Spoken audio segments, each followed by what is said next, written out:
আসসালামু আলাইকুম।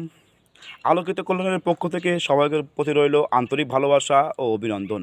কুরবানি ঈদকে সামনে রেখে আমরা যে সামান্য উপহার আপনাদের কাছে পেয়েছি সেটি আপনাদেরকে বলে রাখছি। সেটি হচ্ছে এক প্রবাসী সিঙ্গাপুর প্রবাসী এক ভাই আমাদেরকে ১ বস্তা চিনি উপহার দেওয়ার আশ্বাস দিয়েছেন এবং মালয়েশিয়া প্রবাসী এক ভাই আমাদেরকে ১ বস্তা আলু উপহার দিতে চেয়েছেন এবং শ্রমিক এক ভাই ৫ কেজি সিমাই উপহার দিতে চেয়েছেন এবং এক ভাই ১০০ টাকা দিয়েছেন এবং আরেক ভাই ৫০০ টাকা দিয়েছেন এবং ইতিমধ্যে আমরা ১০০ পরিবারের এবং ১০০ প্লাস পরিবারের সহযোগিতা এবং তাদের ভালোবাসা, তাদের মুখের হাসি ভাগাভাগি করার লক্ষ্যে আগামীকালকে রাত্রে ১০টার সময় এক ভাই ফোন দিয়ে বলল যে, "ভাই, আমি আপনাদেরকে আলোকিত কল্যাণের শপথ এই পরিবারটি কিছু দিয়ে অসহায় মানুষের মুখে হাসি দেখতে চাই।